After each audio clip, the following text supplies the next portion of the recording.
Good evening, everyone. Your first forecast is brought to you by Stored at Home Rent-to-Own Portable Buildings. It is definitely hot out there. It's going to get even hotter as we make our way into the next couple of days. High pressure is building in from the west, and so it's going to be quite a sizzler out there for tomorrow. Unfortunately, the rain will be well to the east, so we're not going to see any of the wet weather to help us cool down. So temperatures will be soaring tomorrow. 76 is what we will start off with, so not too bad. But by noon, it will already be 90 degrees. 99 will be our temperatures around 5 o'clock. 100 will be our high tomorrow, and we're going to see more triple-digit heat as we make our way into the weekend. We'll have more on that on ABC 31 News.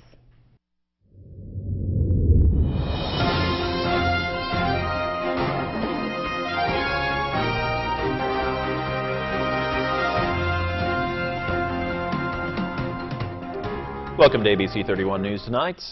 I'm Scott Beadle. The extreme heat on the way has one area hospital taking precautions. That is our big story tonight. As you heard, temperatures in central Louisiana are expected to reach the triple digits in the next few days. Rising temperatures also lead to an increase in the number of heat-related injuries and illnesses. Rapids Regional Medical Center has provided some tips to stay safe during a heat advisory. If you're going to be working outside, you need to limit your strenuous activities from the middle of the day to the cooler parts of the day, like early mornings or late evenings. That's one of the biggest points. You don't want to do a lot of strenuous activities in the heat of the day because you don't realize that you're expending energy. Drink lots of fluids, non-alcoholic beverages. Athletic drinks are good for you to replace the fluids that you're losing by sweating during the day. Right now, the CDC estimates that there are 658 deaths that are preventable due to heat-related injuries or illnesses. Early symptoms of a heat stroke or heat exhaustion include nausea, vomiting, dizziness, weakness, and fatigue. Mayoral candidate Catherine Davidson held a campaign kickoff at her home last night. She shared her plans for what she wants to do if elected.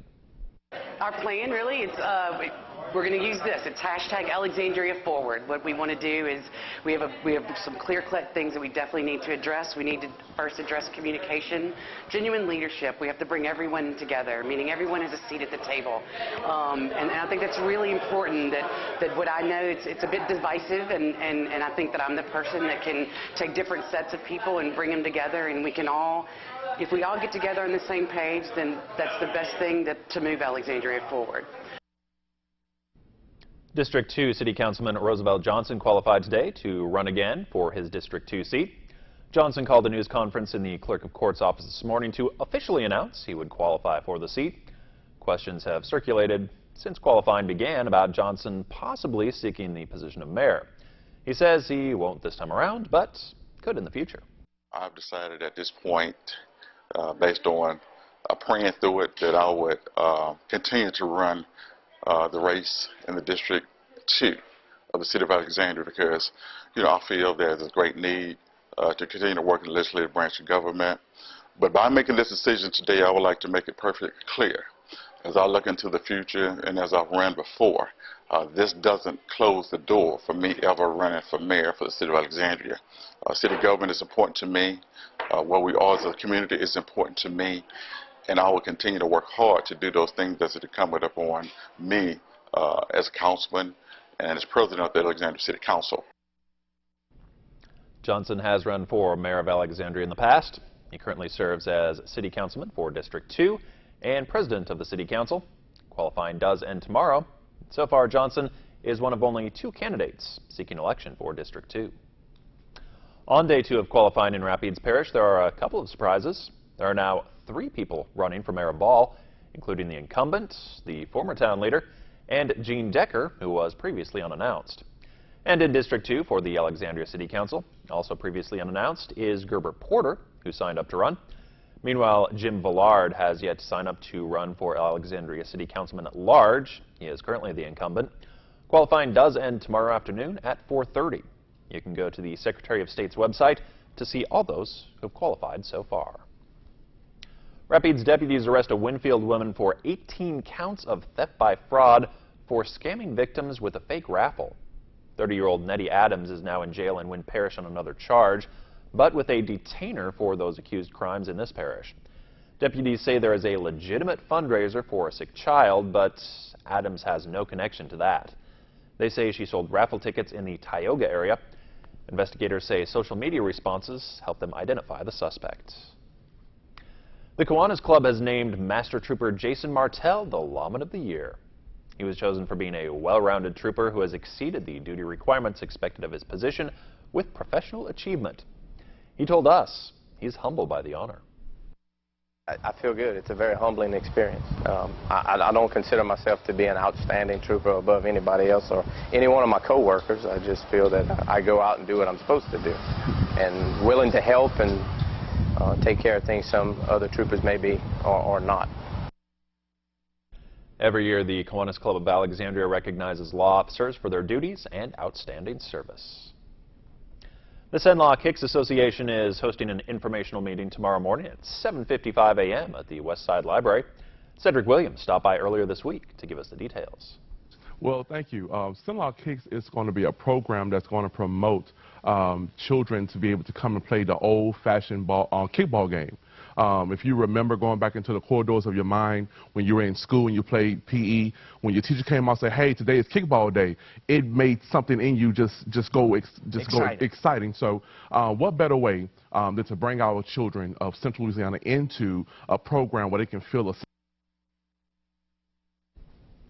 And for more information, you can visit their Facebook page. The Texas Star hibiscus is an ideal plant for beauty and reliability throughout the heat of summer and even grows well in wet soils. As LSU Ag Center horticulturist Dan Gill explains on this edition of Get It Growing, this beautiful flower of the Texas native keeps coming back every year. Here in Louisiana, every year we have these intensely hot summers. We know it's coming. We know our landscapes are going to have to deal with it. Finding plants that don't just tolerate the heat but love the heat, grow well and bloom beautifully over the summer, those are treasures for our Louisiana gardens. And this native plant of Texas is an ideal plant to plant. Now this is called the Texas Star hibiscus. The Latin name is Hibiscus coccineus. Coccineus means red. You can see these beautiful intensely red star-shaped flowers giving this plant its name. There's also a white form, a mutation of this, that you can also find available, but it's not generally easy to find. Now this plant loves to grow in a sunny location. It tolerates damp, wet soils. So you can plant this in a regular flower bed, or you can plant it along a pond edge or in a low, boggy, wet area like a rain garden, and this plant is ideal for that. Get some height to it over the summer. Oftentimes reaches about 6 to 8 feet tall. So put it to the back of a bed or use it as a focal point, a tall focal point in your landscape.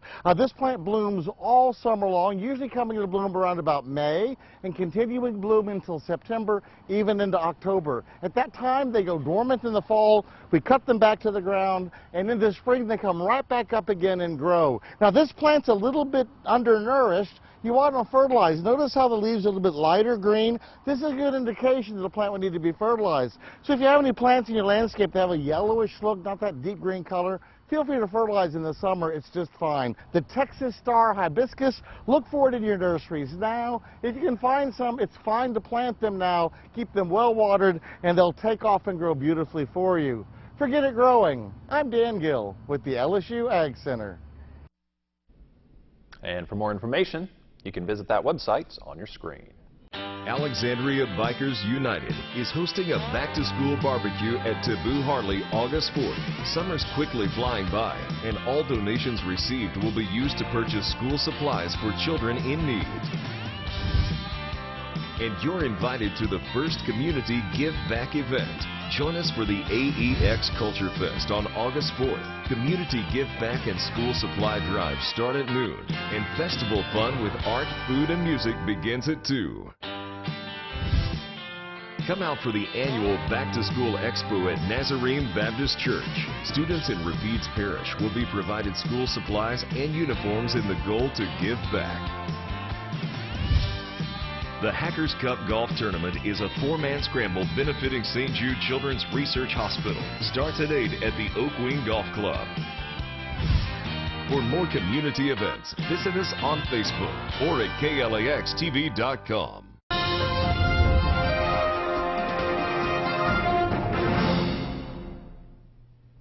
Well, Well, welcome back, everyone. Our high today was 98 degrees, but if you factor in the humidity, it felt like 109 to 110 degrees. That was what our heat index was this afternoon. We're going to see extreme heat as we make our way into the weekend. The humidity will also stick around. Our heat indices for tomorrow will be up to 112 degrees, so definitely dangerous heat out there. We do have a heat advisory in effect for your Friday until the early evening hours, but then we're going to see a slight cool down as we make our way toward the middle of next week. We'll explain that in just a little bit, but a heat advisory in effect for tomorrow that will last until 8 o'clock in the evening. All the areas shaded in the orange, the areas shaded in that bright pink right there is under an excessive heat warning. So a lot of heat to go around. Temperatures across the area, we've seen hundreds out there, and if you're not in the hundreds, we're in the upper 90s, and of course it felt like well into the 100s. So definitely a hot day.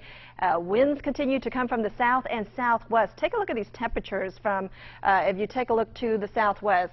Highs today were in the triple digits from Dallas to Austin, Laredo, 106 degrees. And so the winds from the south and southwest just transporting all that heat to our region. And that's why we're going to see even hotter temperatures as we make our way into tomorrow and into the weekend.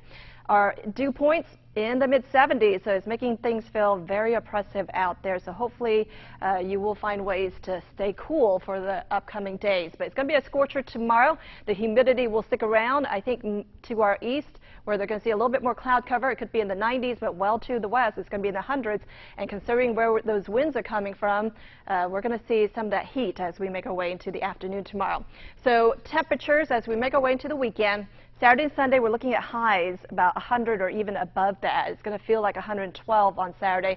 110 is what it's going to feel like on Sunday. And then on Tuesday, slight chances of rain. And so that will drop us back down into the mid-90s. So just a little bit of a relief, not a big change. It's still going to be hot, but at least it's not going to be in the 100s. Tonight, we drop down to around 75 degrees, partly cloudy skies, light winds coming from the southwest. Southwest winds tomorrow, but our high will be 100 degrees in Alexandria, Otis, around 100, just a little bit cooler down to the south where we're going to see a little bit more humidity. So a few clouds tomorrow, but other than that, we're going to see plenty of sunshine, which of course will warm us up. 101 for Saturday, partly cloudy skies, 100 for Sunday into Monday. Overnight lows could be close to around 80 degrees, and then by Tuesday we drop down. And that's because we're going to see the possibility of an afternoon thunderstorm or two, and then better chances of rain on Wednesday with another system coming in. And so that will drop things down to around 91 degrees. A little bit of relief there, and then more chances of rain as we head into your Thursday. The highs will be around 93 degrees. Scott? All right, thank you, Kim. We've all heard it's an apple a day, but can a fish a day also keep the doctor away? With more, here's Grandma used to call fish brain food, but we now know that many types of fish contain omega-3 fatty acids, good for your heart. Now a new study tells us the benefits can go beyond that. Researchers follow people for 16 years, asking them what they ate. More fish seems linked to a lower risk of death from multiple causes, including cancer, heart, lung, and liver disease. Women even had lower risk of death related to Alzheimer's disease. For every 50 milligrams per day of omega-3 fatty acid, that nutrient present in fish, men saw a 2% lower overall death rate. Unfortunately, if you like your fish fried, fish didn't seem linked to any benefit. In women, fried fish actually led to increased risk of death. So if you're making dinner tonight and you need another excuse to add some fresh fish to the summer menu, smile. You may just live a little longer. Eating dinner earlier may lower the risk of certain cancers. Researchers in Spain surveyed thousands of adults about their lifestyle habits. People who ate before 9 p.m. or went to bed at least 2 hours after dinner were 20% less likely to develop breast or prostate cancer. Experts say more studies are still needed to confirm these findings. When temperatures rise, some don't always have the luxury of turning on a thermostat. That's why KLAX TV and area businesses have teamed up to form the Spring Fan Drive for the elderly. You can help by dropping off a fan at a location near you. Fans will be collected and distributed by each parish's Council on Aging provider. Remember, keeping cool isn't something that comes easy for everyone. Help us to bring some relief from the summer heat to those less fortunate. We're going to see triple-digit heat, probably the hottest temperatures as we head into the weekend. We do have a heat advisory in effect for tomorrow until 8 o'clock in the evening, so try to stay cool. All right, thanks, Kim. Thanks for watching. Have a great night.